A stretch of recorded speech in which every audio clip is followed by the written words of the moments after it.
on Facebook as well.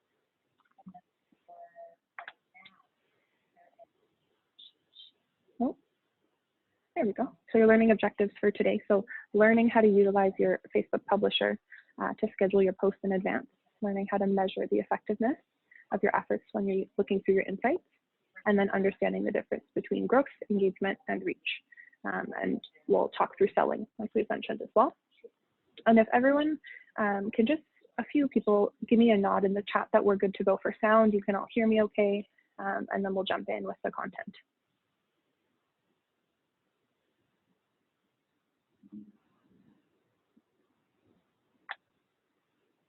Okay, well, I'll take everyone's silence as a go ahead. So we'll jump right ahead. I can hear you, Sarah. Here. Okay, great. I figured Carrie would tell me if she couldn't. So about Business Link. So we are Alberta's entrepreneurial hub. So we're a nonprofit. We've been supporting Alberta entrepreneurs since 1996. We're funded by both the Government of Alberta and the Government of Canada. We offer one-on-one support for all entrepreneurs across the province. So you can connect with us via phone, via email, via live chat. And we've got tons of resources there that are available to support you. And we've got our strategists who are ready to facilitate those conversations. When we look through our first deck here, so when we're talking about the business manager page, the business manager profile, and your tools, we'll talk about the back end a little bit and a few things that you'll want to keep in mind. So when you land on that business manager page, it'll look a bit different than your regular, I think I might have clicked a little too quick, there we go. So it'll look a bit different than your regular Facebook page. So it'll actually have that gray trim, that's when you know you're on that page. It's a darker setting. So right at the top, you'll see what you have access to. So you can see your page, you can view it from there.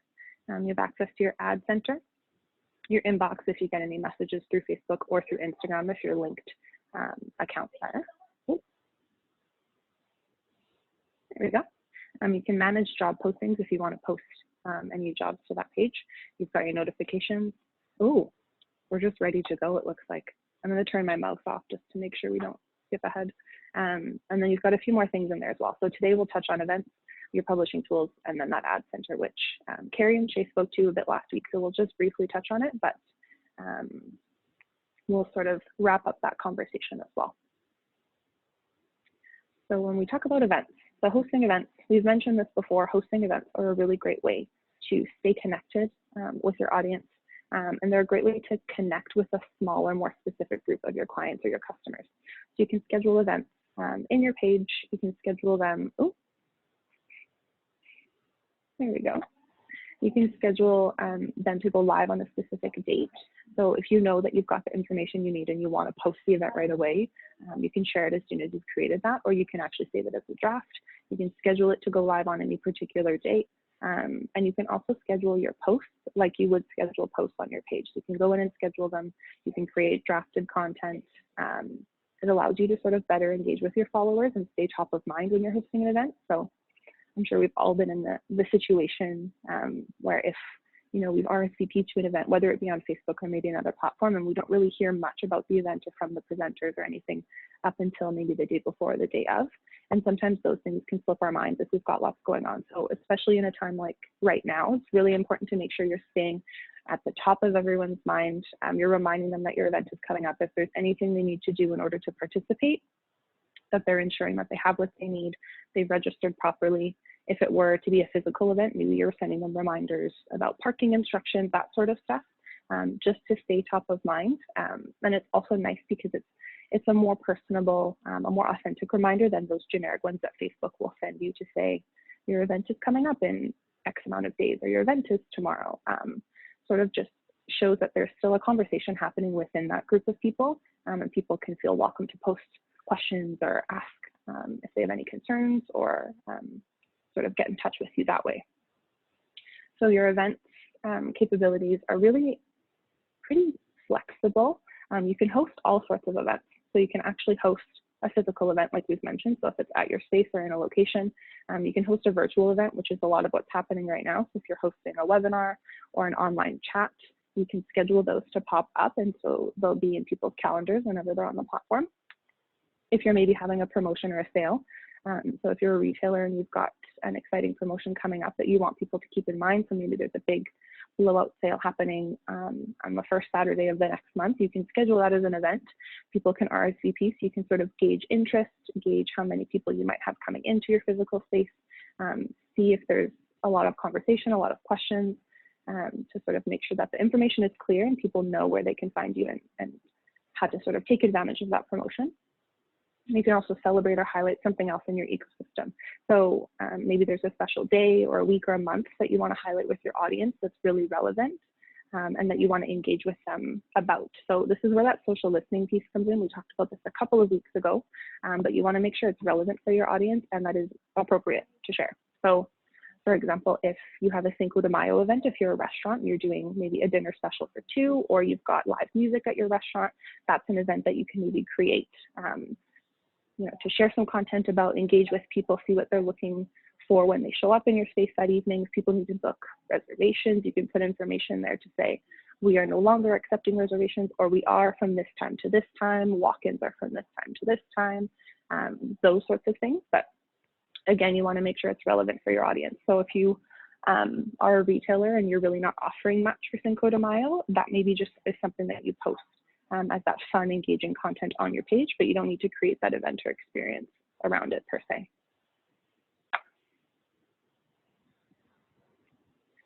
When we're creating an event, when we're looking through Facebook, it's pretty intuitive for most of the capabilities that are there from that business manager page.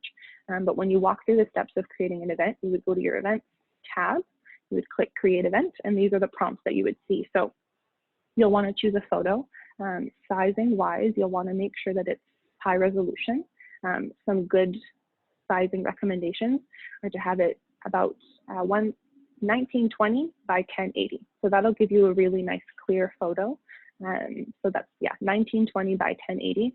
Maybe I'll just pop that in the chat so that everyone has that, since I don't have it written on the slide here. But those are just some really good guidelines to follow if you want to make sure that your photos are consistent with every event that you're sharing. You'll want to put your event title. You've got up to 64 characters there, so you want to make it concise enough that it reads through on one page, it doesn't trail off. Your location, so you can put the physical location, you can indicate right now if it is a webinar, if it's hosted via telephone, if there's sort of a different platform you're using, you can indicate that information there. A brief description, you can set your category, and you can set the frequency. So if it's something that's happening throughout, maybe once a month, a few times in a month, you can sort of set that repetitive or repeat event there.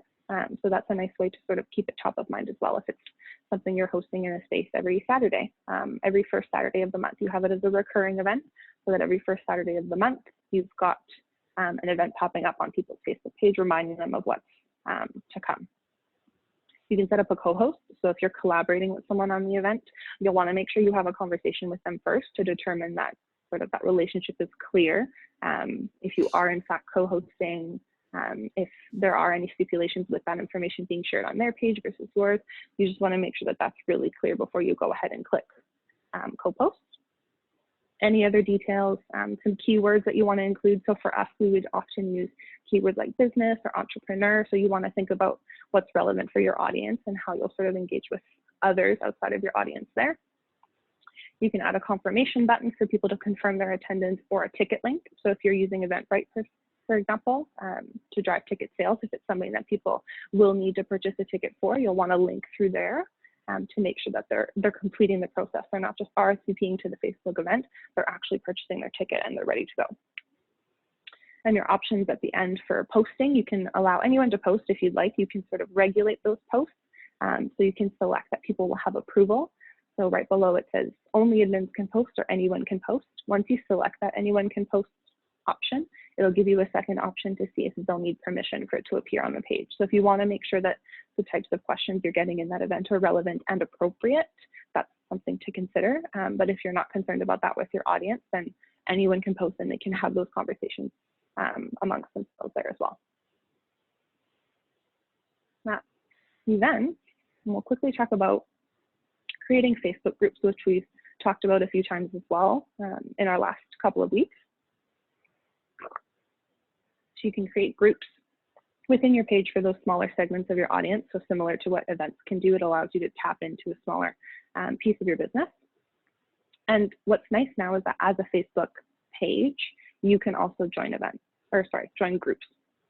So before it would be just those individual personal accounts that could be members, but now as a business page, you can actually join a group and engage with people there. So it's a nice way to tap into a smaller portion of your market, and you can also expand beyond your audience as well. So for example, if you are a vendor at a farmer's market and there's other vendors within this farmer's market, you would maybe want to consider creating a Facebook group that everyone can then join, and then anyone else can join. So that would mean that there can be general updates about the farmer's market. There can be maybe some information about if there's a partnership between two vendors one week. If you purchase this item, then maybe this item is at a discounted price, something like that. If there's a collaboration or a special item you want to highlight, it allows you to engage with your audience and to engage with the other people who are attending that market, who are maybe of similar interest to your business, your brand, and have already been in attendance, might recognize your brand, might recognize that face, explore your page, and then become a member there as well.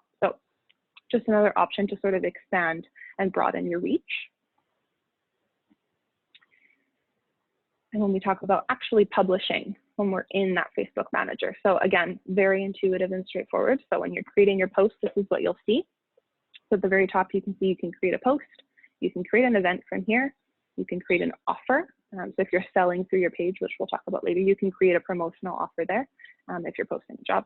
So if you're writing the post, you can decide where it's posted. So if it's going up on your news feed, right below that, you'll see the share now option. So you can post it to go live right away. You can post it, you can schedule it to go live at a later date. You can backdate the post if you'd like, and you can also save it as a draft. You can decide if it's public, and you can boost it right away if you'd like to. So if that's the intent with the post, is that it's boosted as soon as it's shared, you can go right ahead and do all of that before the post has even appeared on your page. So it's nice to be able to have all of those capabilities within that one snapshot, and you can just have it all done, executed right away. If you're linked with an Instagram account, you can also share the post there. If you're newer to Instagram, it's a nice way to just sort of engage your audience there to ensure that content is still new and fresh without having to think about posting on multiple platforms at once. So you can have it appear on your Facebook page, automatically go to your Instagram. And as you're working through that, then you can start to tailor the content on the different channels. But it's a really easy way at the beginning to just get the confirmation or get the information, get the content up there for your audience. And again, if you're a member of a group, you would have the option to post that information there too. So if you were a member, like for Business Link, we've got our Indigenous Business Services group. So if we wanted to share the information directly into that group as well, it would actually go onto both places at the same time. We have a question. So when you're, oh yeah. Oh, there we go. Okay, the question. I tell you guys, is there a ghost controlling our screen? Is there an advantage to creating an offer as opposed to keeping it as a regular post? So creating an offer, if you're set up as a shop within the page, it will directly link to that item that you've got posted for sale in your shop on your Facebook page. So that's nice because it all ties that information in together versus creating the post. There's no link, there's no direct link. People then have to go and find the item for themselves. So this is just a nice way to sort of tie in the user experience to be really streamlined, that if there is the offer, right away they can click and see the product and see the offer versus having to sort of do the work themselves, if that makes sense. Does that answer your question, Terry?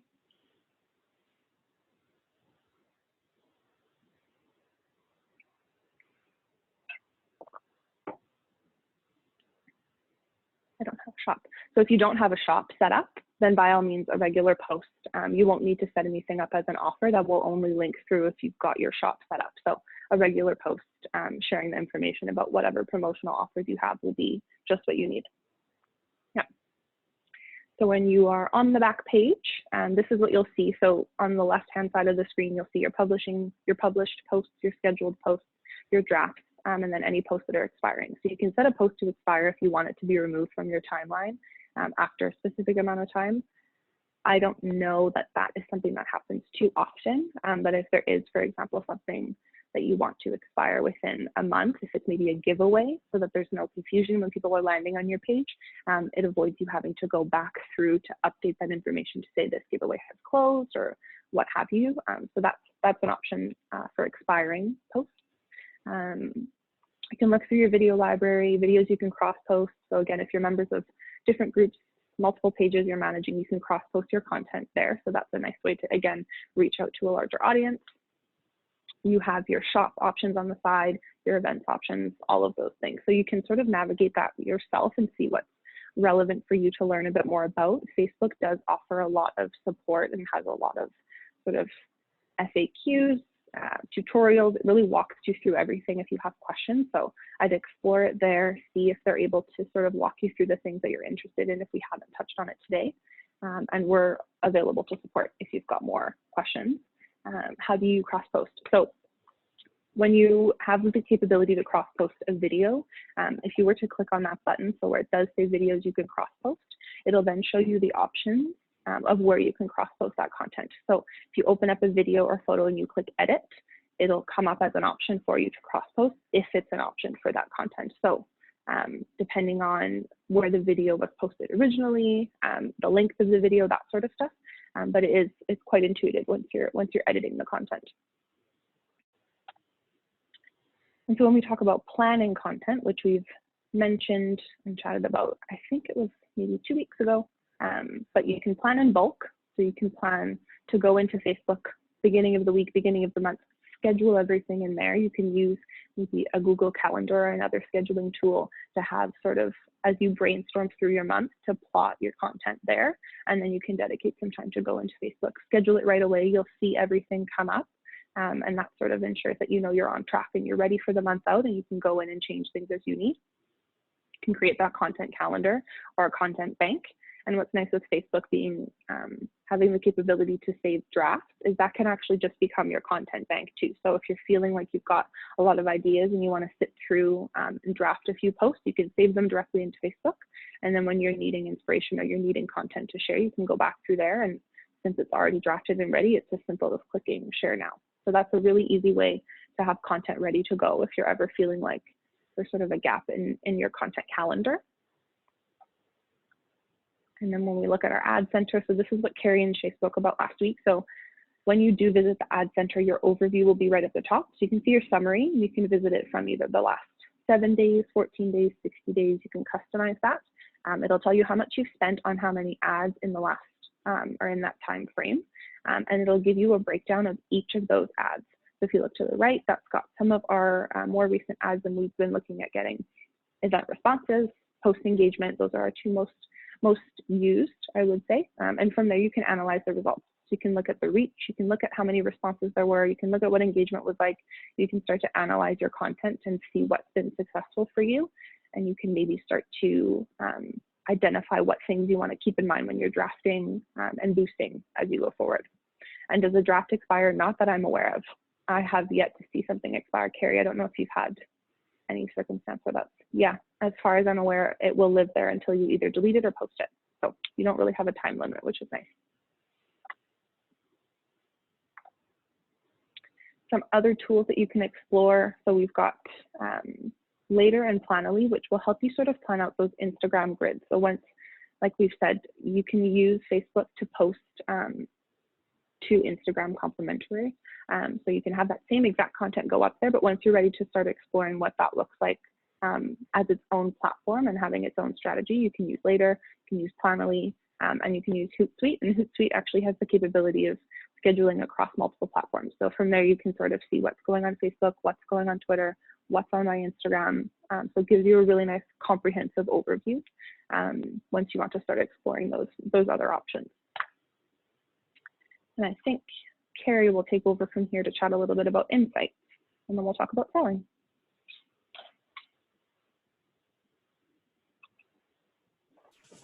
All right, so go back one slide here. All right, so I'm going to talk about Facebook Insights today. So this is a really great way to understand how your posts are doing on Facebook, and it gives you a good idea of how your content is performing and maybe some things you need to change up if your content isn't performing as you were hoping. So Facebook insights include engagement, reach, impressions, actions, people, and posts. So when you're using Facebook for business, you really want to take a structured approach to your social media efforts. So these analytics will give you the information you need to track and measure your results. And it kind of gives you an idea of where you should push your ad money and things like that. So Carrie, we just have a quick question about Hootsuite before we get too far ahead. So how to link your Hootsuite to Facebook. Very simple. Once you're in Hootsuite, you can just select the platform that you want to configure. You'll log into Facebook. It'll walk you through the prompts there. Hootsuite, again, is very much like Facebook, where it has a lot of resources and FAQs and help options for you there. So it's quite intuitive once you're in the platform to link it there.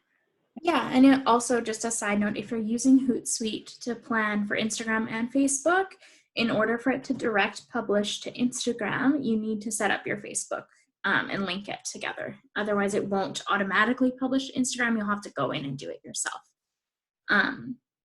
So yeah, hopefully that answers your question, Cody. All right, so yeah, analytics can give you a ton of valuable information, and it'll help you track and measure your results. So understanding how and when people interact with the content you're posting on Facebook is a really important way to make sure that the Facebook algorithm is working for you. We've talked a lot about the algorithm over the last 4 weeks, but trying to understand the algorithm as best as you can to try and make it work for you is going to be key for having successful Facebook posts. All right, so page insights versus audience insights. So Facebook page insights gives you detailed analytics for your Facebook page. So you can track what works, learn how people interact with your content, and improve your results over time. Facebook audience insights helps you understand your Facebook audience so that you can better target ads and create more relevant content. So we talked a little bit about the audience last week and in week 1 as well, when we talked about target market. So this week, we're really just going to focus on your page insights, but you can always go back to those past presentations to understand audience insights as well. Okay, so to get to your Facebook insights, you're going to want to click on your business page, click on more, and click on insights, and that will lead you to that, this page that you're seeing on the left here. This overview gives you a bird's eye view of everything that's happening with your Facebook page. So you can choose to view data for the last 7 or 28 days, for the current day or for the previous day. So the overview is broken into 3 sections. So page summary, actions on page, page views, and page previews. So actions on page is the combined total clicks for your contact information and call to action button. So if you have that little learn more button, that's the combined total clicks for that. Page views is the total views to your Facebook page, including by people who are not logged into Facebook. So maybe they got there from your website or your Instagram.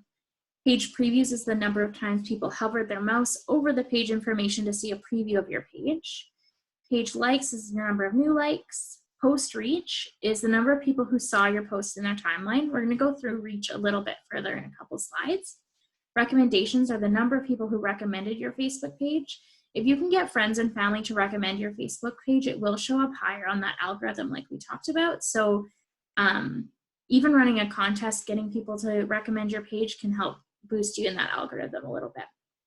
Post engagement, again, we're going to talk about engagement a lot in a couple slides, but it's the combined total of posts, likes, comments, shares, and other engagement.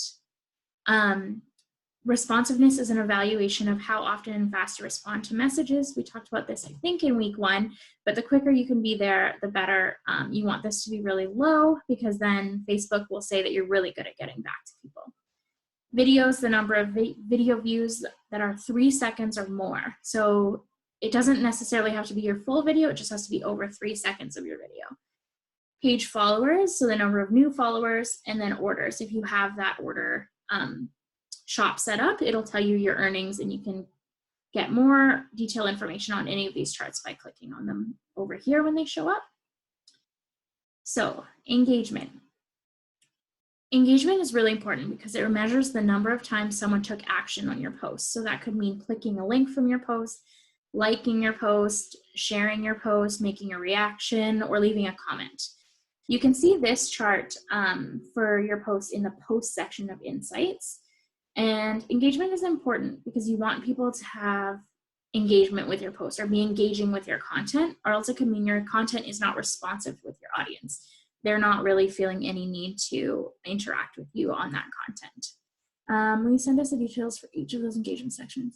Yes, we'll send you the slides and we can send you the details for each of these engagement sections for sure.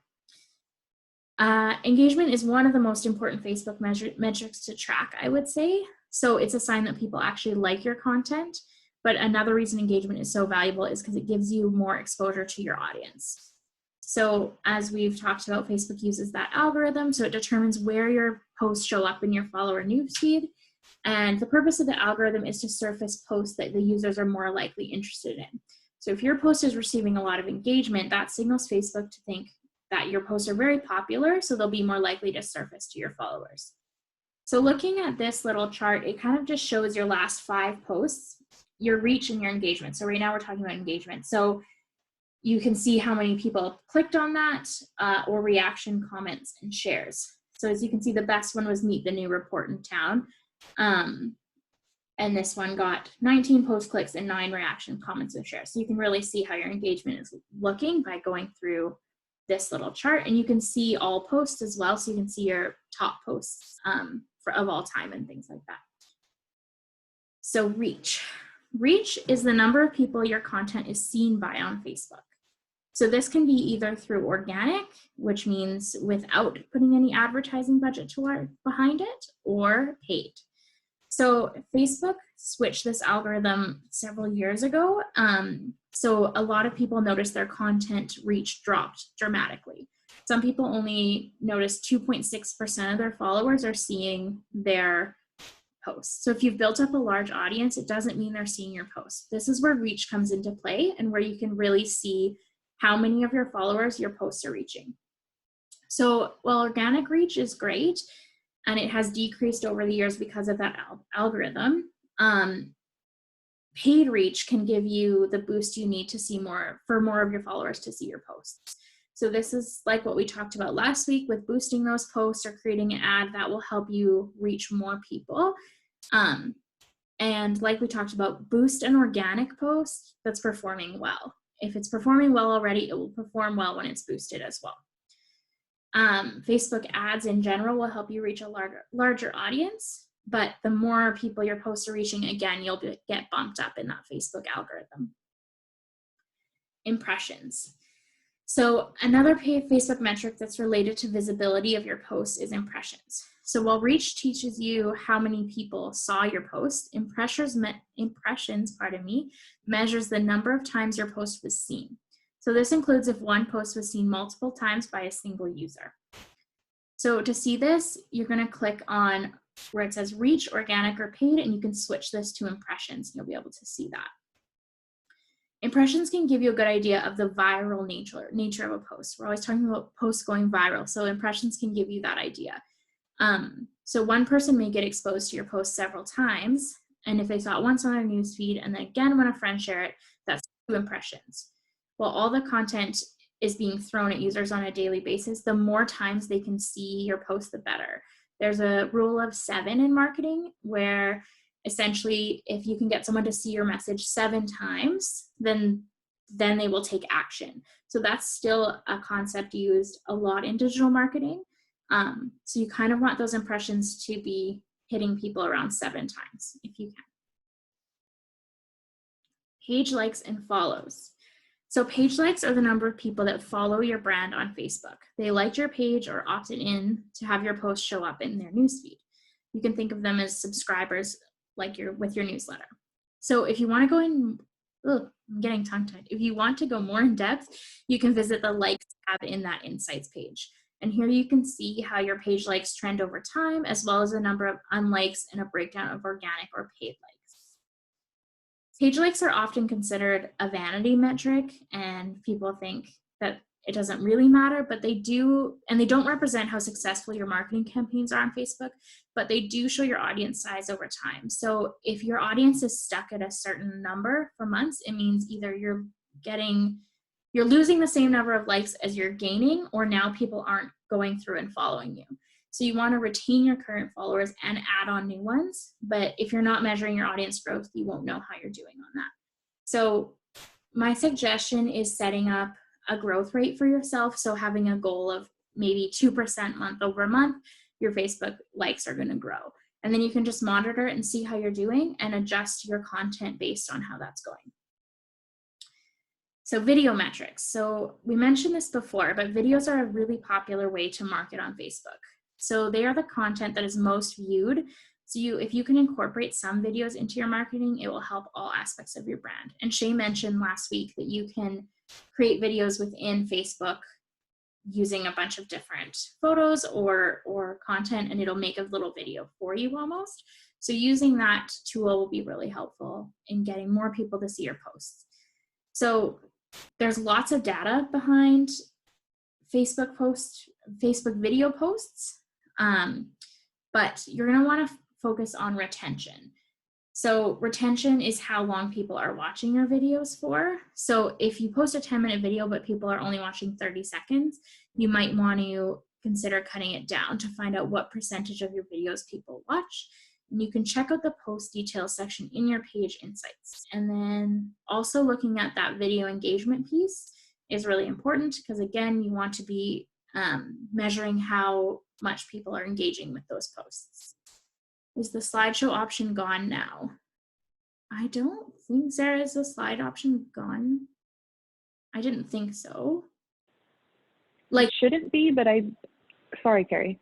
I know that Facebook, the way it looks a little bit different than it did, I want to say a couple of months ago. So I'm wondering if it's maybe in a hidden spot, so we can maybe take that away. Yeah. And look into that, but it should still be there somewhere. Yeah. We can look into that, Terry, and I have your email, so I can get back to you on that one for sure. Yeah, that is, oh, Shay just popped in saying it may be listed as a carousel instead of a slideshow. That's insights though. So that will give you kind of an overview of how to look at your insights and understand your insights. And yeah, it's just a brief overview, but gives you a good place to start. So Sarah is going to talk about selling on Facebook. I'm going to give you back control here. Awesome. So very brief overview of what it looks like to sell on Facebook. So some of you might be selling products online, some of you might not be. You might have an e-commerce shop set up on your website. And so what you can do with Facebook is link all of that together. And if you don't, you can just set up a shop on Facebook individually. So it's up to you and whatever the choice is. We'll look through a couple of examples here. So to set up your shop, one of the first things you'll want to do is edit that button at the very top of the page. So whatever your goal is, if it's to get more people on your website or to get more people engaging with your content, you might want that button to say learn more, and it'll just take you to your website homepage. If your goal is to really increase your sales over the next couple of months, or maybe that is just one of the goals you want to focus on within your social media in a general sense, that button can actually read shop now, and it can direct you back to your website, your e-commerce site. So you'll want to explore that if you do have an e-commerce site and that's something that you want to be prevalent, because that will stay on the top of your page no matter where they navigate to. It'll always show up right below that cover photo. And setting up a shop on Facebook, as I mentioned, is really, again, one of the intuitive options that you can link back to your e-commerce site. So if you're visiting your settings page, if you look through templates and tabs, so templates and tabs are what actually show up on your page. So if we even just go back a slide, so if we look here on the side below Unbelt, so it'll say home, about, shop, you can actually customize what those things show up as and what order they show up in. So if you want your shop to be prevalent, this is a good spot to have it. If you want your posts to be prevalent, you would maybe move those up to the top. You can play around with those options as well. But if you're looking at setting up a shop, you'll want to go in and add that shop tab for sure. And so you'll go into your settings, you'll go into templates and tabs, And then you'll see here, we can see shop is listed there. So if you go all the way to the bottom of the page, it'll say add tab. And so that's where you can add in a tab. You can change the order, you can slide them around, and you can take them off as things change for you. So once you set up that shop, you'll want to go back to your page, the page view, and then you'll click on that shop button on the side. And then the first thing you'll want to decide is if you're doing a message to buy or you're doing a checkout via your website. So if people are just going to be doing really casual DM messages, you know, on Facebook via a group, whatever that might look, if it's really informal, that's what you'll want to explore. But if you are trying to drive traffic back to your website and to really make sure your sales are accurate, you're tracking them correctly, you know what's coming in and out, you're aware of what your inventory is, all of that is linked, then I would encourage you to make sure it's either linked to your website if that's where you're selling, or directly into your Facebook page. So if we go into adding a product, so once you've decided how you're going to be selling, you'll want to add products. So you can add them individually, you can add multiple photos or videos for one product. You'll want to read through those photo guidelines just to make sure you're not posting anything that Facebook would consider in violation of their guidelines. So you don't want to be having things removed or having to make changes. You'll want to just make sure you're clear from the start. You can put in a name for your product, the price. If the product is on sale, that's where that offer will come in. So you can click that toggle there, a brief description, and then the checkout URL. So driving back to your website where they would make that full transaction. You can share the product on your page or not. So you can have it hidden. If it's a product that is maybe a seasonal piece that comes in and out of stock, you can take it off your page when it's out of stock, and you can put it back on when it's in stock. Visibility public, or just to the people who have liked your page, you can customize that there. And then the product condition, if you have anything that you need to indicate there, you want to make sure everything is accurate. You want to make sure the information is correct, and you want to make sure it's in line with your website if that's where you're actually selling the item. So you don't want the item to appear that it is available on your Facebook page, and then when they go to complete the transaction, it's actually no longer available, or the color is different, or the sizing is off. You want to make sure it's all accurate. Use the same images if you can, just to make sure that the experience is the same no matter where they're shopping. Once you've set up that shop, this is what it will look like. So Unbelt, one of our clients, so they've got all of their items featured there. They've also got like a mystery Unbelt. They've got laundry bags, so things that aren't just their products that they're known for. They're actually showcasing everything that they have available. And they're actually showcasing a pre-order. So if you've got an item that you know is on pre-order and that you want people to start learning a bit more about making those pre-orders, you can include those there as well. But again, make sure it's really clear that it is a pre-order, so they're not anticipating receiving a product or have access to it right away. So your shop is really straightforward, again, to set up. Facebook will really walk you through the process. Again, if you've got an e-commerce site, it's really easy to sort of link the two together, make sure that everything's being tracked the same way, you're driving them back to your web page. And that most important piece would be to maintain accuracy. So just ensure that what's showing up on your shop on Facebook is showing up properly on your e-commerce site as well. And that, I believe, is all. So this is week 4. We've had 4 weeks now. So in terms of next steps, you can look back through some of the content. If you've got any questions, feel free to reach out. You can reach out to Kate to receive any of the content if you haven't yet. But in week 1, we talked about building your brand on Facebook. So those target markets, developing social media goals, and talking about strategy. Week 2, we talked about creating content and social listening. Week 3, those ads. How to create an ad, how to boost an ad, and then this week, sort of bringing everything together using those publishing tools and getting your products for sale on your site as well. I think we've got, you can do both direct website and a Facebook shop. So your Facebook shop, once they click on the item to purchase, that URL will take them back directly to your website. If you want to have it separate, if you've got an e-commerce site, or maybe you don't and you want to just do that direct message option, you can set it up that way. So as soon as they're interested, that's when it engages with the page, and then it goes to a private message off the page with you and that customer, and then you can arrange the details from there. So that's our overview. Carrie, is there anything that you would maybe add? No, I think if you haven't set up an e-commerce site or it's something you are interested in doing, Hmm. do a Get Selling Online webinar that we could send your way if it's something you're interested in. I do recommend trying to get an e-commerce site set up if you do have products that you're selling. It'll just make it a little bit easier for you to continue selling your goods as everything is shut down right now. Where can we access it? Especially, you know, given that things are shut down, there's a lot of ways you can sort of try different platforms out for free or for a limited time. So now's a good time to get a feel for what will work for you on your site. Yeah. So sorry, no. Okay, so where can we access? Ooh. So Kate has them, but we can also send them to you. I don't know, Kate, if you're on, we can put your email in here. Oh, sorry. But yeah, we can get them to you for sure. I'll either get Kate's email or I'll put my own and you can get in touch with us. I'd be interested. Okay, Terry, I have your info, so I will send that to you. Just write that down. And is there any?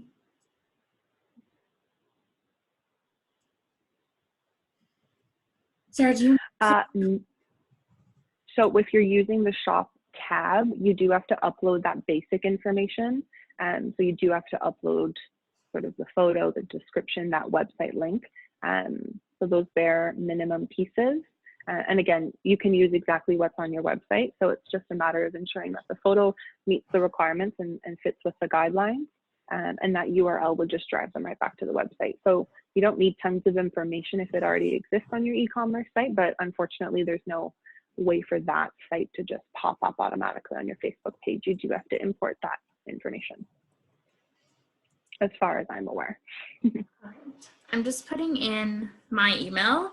I'm not sure if Kate was able to join us today, and I don't have her email off by heart, but you can email me. It seems like a lot of you are interested in some of that information. So just email me with what you're looking for, and I can send it your way after the presentation. Are there any more questions? We have a few more minutes. If you have questions from any of the past few weeks, we can those too. So we have a few extra minutes.